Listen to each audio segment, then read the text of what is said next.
This is Mr. E, also known as the Bearded Music Teacher with the Bearded Music Teacher podcast. And right now, the podcast channel for this, or the episode for this, is devoted to Bob Dylan. Now, Bob Dylan has a career at its peak when I believe his most prolific songs that he's most known for, like Blowing in the Wind, as you see here. In our last podcast discussion, last episode, we discussed Peter, Paul, and Mary and how he wrote Blowing in the Wind, and he let Peter, Paul, and Mary use that as a way to perform. And he would do this with a lot of songs. And this will take a little bit of time to go through his life and actually goes into the American response to Beatlemania. He plays one of the key figures in what's going on from the uniquely American side of things at the same time as the Beatles. So we're going to kind of jump ahead, but also focus on this because the fact that that's what right now in our discussions, this is where Bob Dylan makes a big impact. So Bob Dylan was born in 1941, and his real name is Robert Allen Zimmerman, and he was born in Duluth, Minnesota. And he's one of the most influential um, and revered figures in folk and rock in general. Um, Dylan is also credited with introducing literary and intellectual ambitions into popular music. Um, and that's really to say that we have his songwriting to thank for that. And he came to prominence, or in other words, he came to the foreground or the height of the culture, I guess you could say, as a part of the American folk revival in the early '60s. And then he went on for 5 decades and created over 30 albums.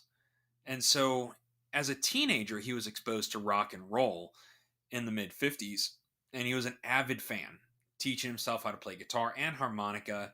And he actually performed in a band called the Golden Chords in his high school years. And then he went off to do work in Minnesota at the University of Minnesota. And he was heavily influenced by Little Richard, Elvis Presley, and Buddy Holly, and Woody Guthrie. And that was really in university. I believe it was in the University of Minnesota. His time there, although it wasn't a lot of time that he spent in the University of Minnesota, but I believe he was introduced to Woody Guthrie at that time, and he dropped out of college and went to the thriving folk scene in Greenwich Village of New York in the early '60s. And he eventually caught the attention of John Hammond of Columbia Records, and he was signed to a record deal in 1962. Now, what really sets him up for popularity, and this is where I go into a lot of stuff with my students with the civil rights movement and the anti-war movement of the 1960s with the Vietnam War. He became, whether he liked it or not, the voice of a generation, or of his generation to be exact.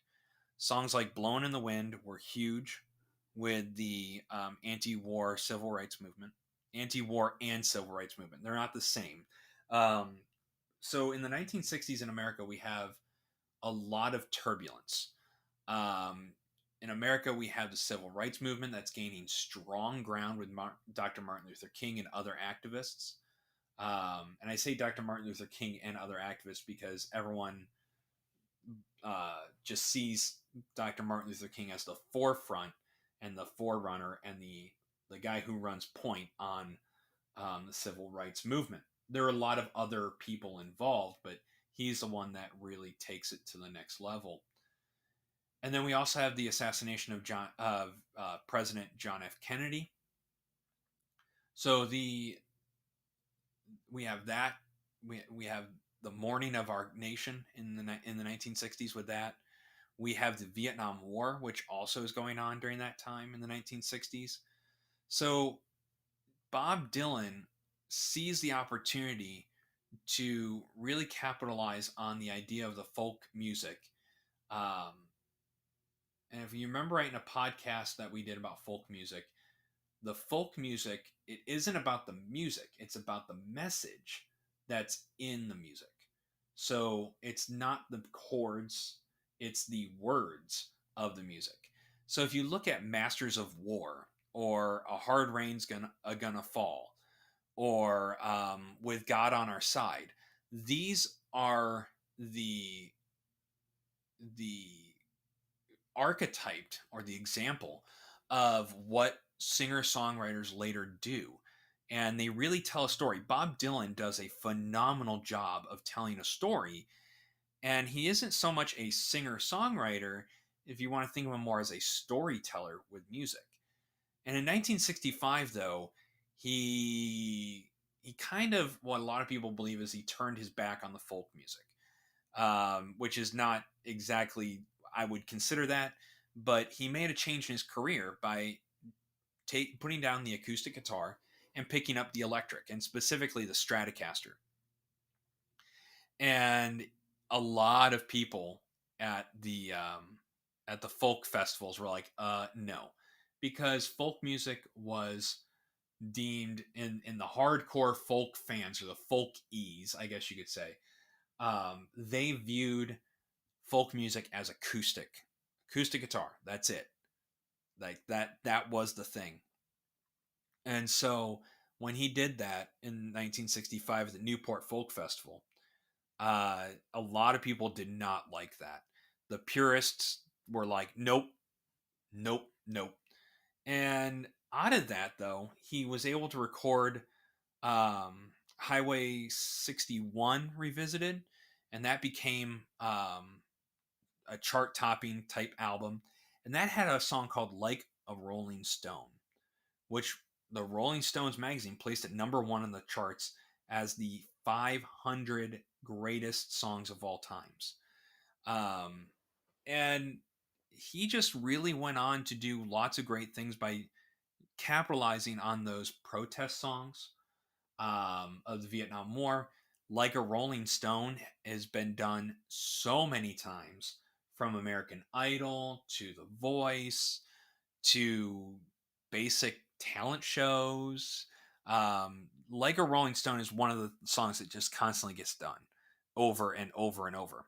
He did win a Pulitzer Prize, the Presidential Medal of Freedom, numerous Grammy Awards and Academy Awards, and a Golden Globe Award. He was inducted into the Rock and Roll Hall of Fame, I want to say in 1988 or 89. I want to say 89. So he's in the Rock and Roll Hall of Fame currently. And he's credited with the Rock and Roll Hall of Fame. If you look at their stuff, a lot of times you'll see him connected with the protest songs of the 1960s. So that's a little bit about Bob Dylan. The cuts that I would recommend you listen to are, again, Blowing in the Wind, Like a Rolling Stone, and Masters of War. Masters of War is a little bit harder edged to it. It's um, it's talking about the Vietnam War and the involvement in the world on these, what would be considered very big weapons of destruction. And he has a very strong stance in that, and he still does, actually. But Masters of War is something that is really good. If you look at Like a Rolling Stone, though, the lyrics of it are absolutely much like a story. Okay, so again, it would be Blown in the Wind, Masters of War, and then top it off with Like a Rolling Stone. If you have time, I would say the times are going to the times they are a changing. There we go. The times they are a changing. That would be another one that I would also recommend as like a bonus kind of song. It's a little bit lesser known, but it's definitely something you should try out. And that is it. Please remember that this podcast is for educational purposes. any reproductions or segments of this broadcast, of this podcast, whatever it may be, is strictly prohibited without the expressed written consent of yours truly, the Bearded Music Teacher. And if you're a audio listener, you're going to hear again my friend Taylor Shannon with September. That is it. Please spread this podcast out to everyone. If you're not a student, that's great. Keep listening. Check out the other podcast episodes and let everyone else know what is going on. And thank you for rocking and rolling with me through rock history. And I'll see you next time with another episode of the Bearded Music Teacher podcast.